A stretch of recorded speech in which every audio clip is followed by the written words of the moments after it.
बरकत जलाली और मुकद्दस नाम में मेरे देखने वाले मेरे तमाम दोस्तों को मेरा सलाम। मैं Salman Masih DNP fast news YouTube channel के साथ आपकी खिदमत में हाजिर हूँ।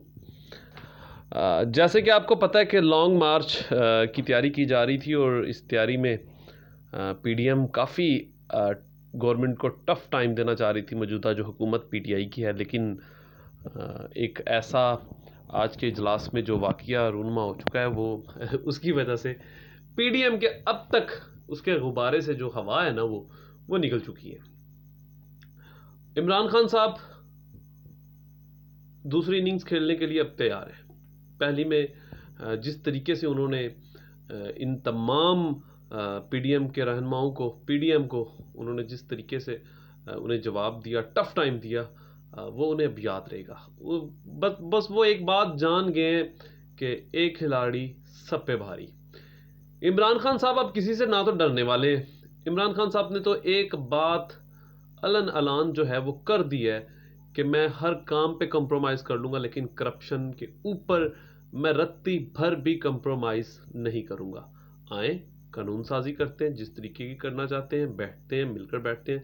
लेकिन अगर आप ये कहें कि नैब आपके खिलाफ करप्शन के केस बंद कर दे, तो उसके ऊपर हरगज़ किसी किस्म का भी मैं कंप्रोमाइज़ नहीं करूँगा।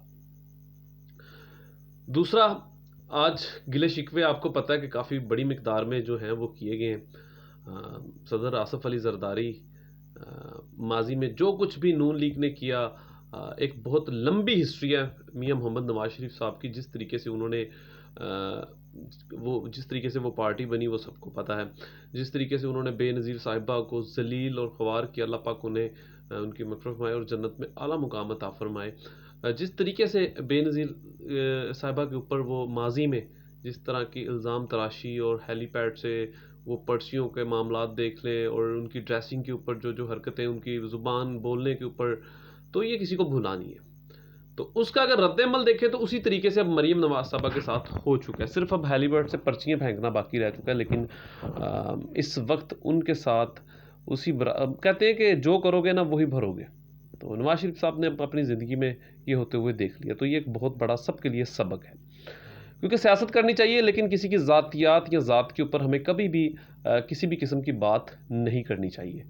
तो दूसरी जो सबसे बड़ी जो डेवलपमेंट हुई है आज के दिन पीडीएम के इजलास के दौरान, जब तकरीबन तमाम क़यादत मौजूद थी, तकरीबन बड़ी जो क़यादत है जैसे ज़रदारी साहब हैं और मियां मोहम्मद नवाज शरीफ साहब हैं, ये वीडियो लिंक के ज़रिए ये इन्होंने अपने अपने खिताबात भी किए। और खिताबात के दौरान जिस तरीके से अभी तक ज़रदारी साहब ने कहा कि अगर मियां साहब इस्तीफ़ों की बात करते तो आप पाकिस्तान आएँ, इस्तीफ़े आपके लिए हाजिर हैं। बाहर बैठ के हम ऐसे कभी भी नहीं करेंगे, और जब आप पे मुश्किल वक्त आए और आप बाहर भाग जाएं, और 14 साल हमने भी कैद काटी है, जेलें भी देखी, सब कुछ देखा, बर्दाश्त की है। एक बात तो आप पीपल्स पार्टी की ज़रदारी साहब की सिफ़त है कि वो भागते नहीं है मैदान छोड़कर। वो मुश्किल वक्त का सामना करते हैं और हमेशा उस मुश्किल वक्त से निकले भी हैं। और इस दफ़ा भी क्या वो निकल पाते हैं या नहीं, लेकिन किसी न किसी तरीके से उनका कुछ ना कुछ मामलात जो हैं इस वक्त तक जो हमें नज़र आ रहे हैं वो सेटलमेंट की जानिब रवा-दवा है। दूसरी बड़ी जो डेवलपमेंट है इस वक्त तक, जो हक़ाइक़ हमें नज़र आ रहे हैं, या कुछ हमारे जो सीनियर सहाफ़ी भी हैं हमारे, उनकी जो अभी तक उनकी नज़र में ये जो अब तक जिनकी मतलब पेशन गोई अभी तक कंफर्म हुई कि पीडीएम पहली तो बात लॉन्ग मार्च हमें होता हुआ नज़र नहीं आता। अगर हो भी जाता है तो पीडीएम इस्तीफ़े जमा नहीं करवाएगी। ये अब तक की सबसे बड़ी जो है ये ब्रेकिंग न्यूज़ है कि पीडीएम जो है पहली तो बात है, मौलाना साहब चाहते हैं कि इस्तीफ़ा दें। मौलाना साहब की सीटें कितनी हैं? अगर वो इस्तीफ़े की डिमांड खुद दे भी देते हैं, पेश भी कर देते हैं, उनके पास हैं कितनी सीटें? जैसे महमूद अचकज़ई साहब हैं और दूसरे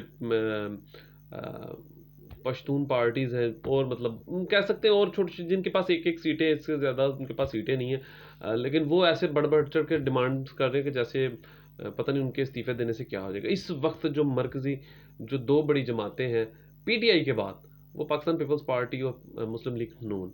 पीपल्स पार्टी पीटीआई के बाद पाकिस्तान मुस्लिम लीग नून, और नून के बाद जो है वो पाकिस्तान पीपल्स पार्टी है।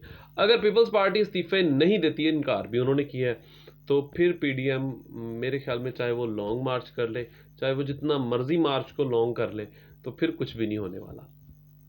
उसके बाद जिस तरीके से मियां मोहम्मद नवाज शरीफ साहब ने इस्टेब्लिशमेंट के ऊपर बातें की और उनको बदनाम करने की जो कोशिश की गई है, तो उसके ऊपर भी अगर हम बात करें तो मेरे ख्याल में इस्टेब्लिशमेंट के जो लोग हैं, जो उनकी कह सकते हैं एक अपनी एक ताकत है, और उनके अंदर भी गमो गुस्सा पाया जाता है कि हर वक्त हमें ही क्यों कोसा जाता है। अगर पाकिस्तान की इन मामलात में पाकिस्तान के तमाम अदारे नज़र ना रखें तो फिर पाकिस्तान को चलाना बहुत मुश्किल हो सकता है, और तमाम अदारों को किसी ना किसी हद तक इंटरफेयर करना पड़ता है। इसमें दो राय नहीं होनी चाहिए, क्योंकि एक प्राइम मिनिस्टर के ऊपर हम इतना बर्डन नहीं दे सकते। मेरी राय के मुताबिक अगर स्टैब्लिशमेंट किसी भी लिहाज में इंटरफेयर करती है तो वो पाकिस्तान की सलामती के लिए करते हैं, और ज़ाहिर है सबसे ज़्यादा कुर्बानियाँ भी उन्हीं की हैं, तो अगर वो करते भी हैं तो इससे किसी को किसी भी किस्म का मसला नहीं खैर होना चाहिए। दूसरी बड़ी एक डेवलपमेंट जो मैं आपको बताने लगा हूँ, उसके बाद जब ये जरदारी साहब ने वीडियो लिंक के ज़रिए ख़िताब किया तो उन्होंने एक ज़िक्र किया कि मियाँ साहब आप तो बाहर बैठे हैं, आप वापस आएँ, आपके लिए मैं कहता हूँ एक जितने इस्तीफ़े हैं वो आपके टेबल के ऊपर पड़े होंगे और हम देने के लिए तैयार हैं। जब सेनेट का इलेक्शन होता है तो आप अपने समधी को भी नहीं भेजते, इजहाक डार साहब ज़ाहिर उनके समझे। सेनेट के इलेक्शन में आपको पता है कि एक एक वोट की बहुत ज़्यादा ज़रूरत होती है, तो वो भी नहीं आते। अगर वो आ जाते तो फिर भी ठीक था। आप खुद बाहर बैठे हैं, आप लॉन्ग मार्च को भी बाइट से बैठ कर जो है आप उसको चलाना चाह रहे हैं, एक जो बयानियाँ तैयार करना चाह रहे हैं, तो उसके ख़िलाफ़ एस्टेब्लिशमेंट के ख़िलाफ़ हम कोई भी बात नहीं करेंगे, और इस्तीफ़े तब देंगे अगर आप जब पाकिस्तान आएंगे। और कुछ ही देर बाद फिर उन्होंने मरीम नवाज से इतने सख्त रिमार्क्स देने पर माजरत भी कर ली। अब माजरत क्यों की? जरदारी साहब जो है वो काफ़ी, आपको पता है कि इस लिहाज से माने खिलाड़ी हैं कि वो कभी भी किसी के साथ भी बैठ सकते हैं। वो उनकी चाहे किसी के साथ जितनी मर्जी भी दुश्मनी हो, वो मामला हल करने में देर नहीं लगाते। तो फिर मरीम नवाज साहबा ने भी कुछ चीज़ें बताई कि मैं भी आपके बच्चों की तरह हूँ, जिस तरह बख्तावर और बिलावल हैं, तो मैं भी आपके साथ गिला कर सकती हूँ कि आपने ये इतने सख्त रिमार्क्स जो दिए हैं, इसके ऊपर मुझे अफसोस है। तो फिर उसके बाद इस मामले को उस वक्त तक तो वाइंड अप कर दिया गया। उसके बाद मौलाना फजलुर रहमान साहब का जो गिला शुरू हुआ, वो आपको पता है कि सेनेट इलेक्शन में हमसे तो वोट ले लिए गए, लेकिन जब हमें वोट देने की बारी आई तो फिर वो आपके वोट कहाँ चले गए?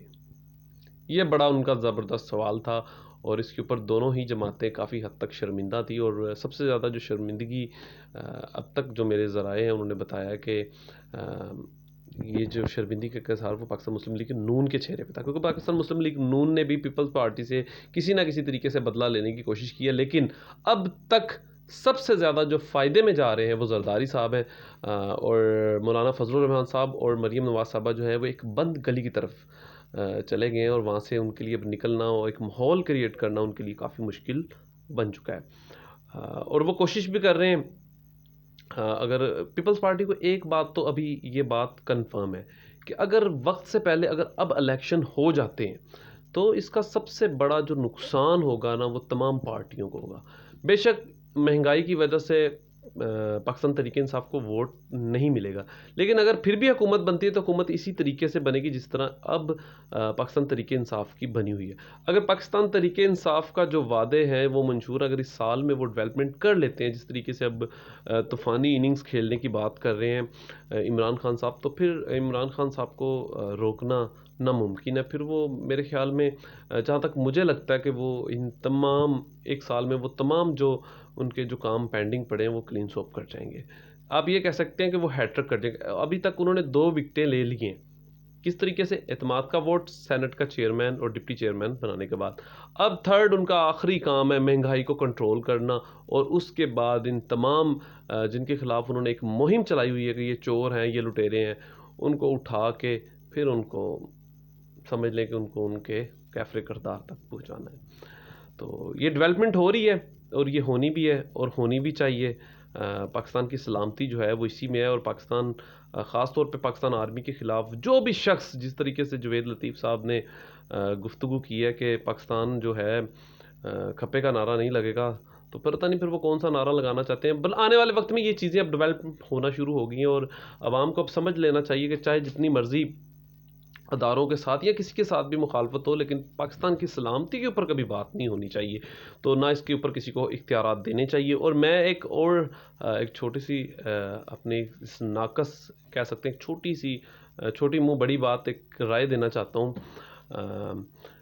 कि जो भी किसी भी जमात से हो, वो पाकिस्तान की आर्मी, पाकिस्तान की सलामती, पाकिस्तान के अदारों, मुकद्दस अदारे जो फ्रंट फुट पे हैं हर वक्त हमारे लिए और अपनी सबसे ज़्यादा जान के नजराने देख, उनके खिलाफ अगर कोई भी बात करता है ना, तो उसे ताहयात नाअहल कर देना चाहिए। मेरी एक नाकसी राय है वो, जो मैंने आपके आगे पेश की है। और देखने वालों से भी गुजारिश है कि कोशिश किया करें कि अपनी आर्मी को डिफेंड करें, आप चाहे किसी भी पार्टी से क्यों ना हो। जवेद लतीफ़ साहब की अगर हम उस गुफ्तगू की जितनी भी मजम्मत करें ना, वो कम है, क्योंकि पाकिस्तान से बढ़ के ना तो हमें कोई भी नहीं है।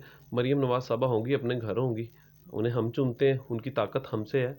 वो क्या कौन होती हैं उसके हम नारे लगाएं?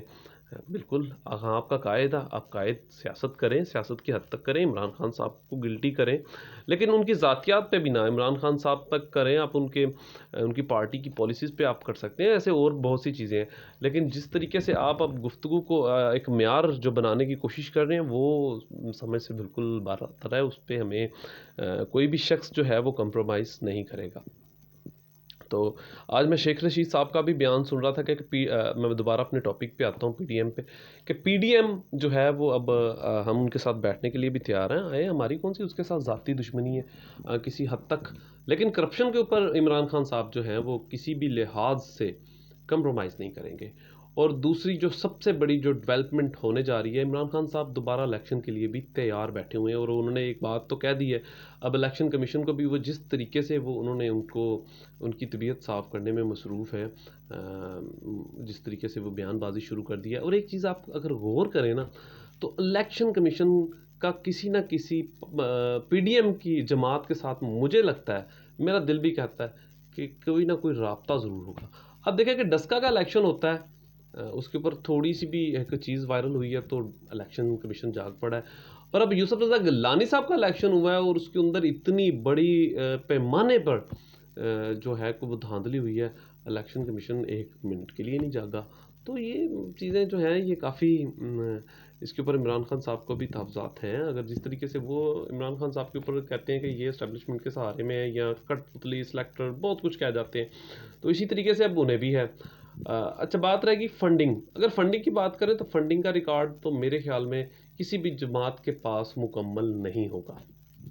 देखिए, फंड करने वाले बहुत से लोग होते हैं, कोई भी ऐसे भी अपनी जमात को कर सकता है, लेकिन इमरान खान साहब को कानून के ताबे हैं तो उन्हें करना चाहिए और उनका हक बनता है। और अगर वो नहीं करते तो फिर इसके ऊपर जिस तरीके अदारे या कानून के मुताबिक एक्शन है तो उनके ऊपर भी एक्शन होना चाहिए, क्योंकि वो भी कानून के ताबे हैं। लेकिन इमरान खान साहब की अगर ख़ुद की बात करें हम, तो वो एक ईमानदार लीडर है। उनकी जितनी भी तारीफ़ की जाए, उनकी ईमानदारी की हद तक, पॉलिसी से हमें, महंगाई से भी हमें काफ़ी इख्तलाफात हैं, महंगाई काफ़ी हो चुकी है। और सयाने भी कहते हैं, और जो बुज़ुर्ग जिनके साथ हमारी अक्सर मुलाकात होती है या हम बात करते हैं, तो वो एक बात कहते हैं कि हमने इसको चाटना है। इसको चाटने से मुराद ये है कि हमने ईमानदारी को चाटना है, हमें तो महंगाई से है, महंगाई कुछ कम करें और उसके बाद तमाम मामला सेट हैं। तो गरीब आदमी की पहुंच से दूर हो चुका है सब कुछ। खान साहब को मैं भी अब कहूँगा कि देखें, आपके रास्ते के तमाम कांटे जो है वो वक्त के साथ दूर होते गए हैं। पीडीएम का भी कबाड़ा हो चुका है, पीडीएम समझ लें कि टूट चुकी है एक लिहाज से। जहाँ पर एक दफ़ा फूट पड़ जाए वो दोबारा उस तरीके से वो नहीं जुड़ सकते। ये अपने चोरियाँ बचाने के लिए, मैं मानता हूँ अपनी चोरियाँ बचाने के लिए इकट्ठे ज़रूर हुए थे, लेकिन अब आने वाले वक्त में इन्हें, अब ये टूट चुके हैं और इनका अब मुझे नहीं लगता कि पीडीएम 1 हफ़्ता, 2 हफ़्ता या 3 हफ़्ता से ज़्यादा चल पाएगी। और इस्तीफ़े अगर कोई देता भी है तो आप इलेक्शन करवाएं, आप तैयारी रखें, आप अच्छे लीडर हैं और आप कर सकते हैं। आपके साथ कौम की दुआएं, आपके पीछे तमाम वो अदारे भी मौजूद हैं। तो कोशिश करें अब महंगाई के ऊपर थोड़ा सा, मैं दोबारा हम्बली आपसे रिक्वेस्ट भी कर रहा हूँ कि अब महंगाई के ऊपर थोड़ा सा कंट्रोल करें। महंगाई ज़रूरत से ज़्यादा हो चुकी है। यकीन जाने 50 रुपये किलो अब आटा है और 70 रुपये पाइया जो है वो घी का रेट है। अब इसको आप मल्टीप्लाई कर लें, 280 के करीब घी हो चुका है और 300 के करीब करीब अब ऑयल हो चुका है। तो इन चीज़ों पे भी खान साहब अब आपको करना है, क्योंकि गरीब आदमी की जो दिहाड़ी है वो बहुत कम है और इसके ऊपर उनका अब गुज़ारा करना बहुत मुश्किल हो चुका है। खुदा आपको बरकत दे और आने वाले वक्त में भी आपको इसी तरीके से कामयाबियाँ और आपकी जो मेरी दुआ है वो आपकी कामयाबी के लिए हमेशा आपके साथ रहेगी। शुक्रिया।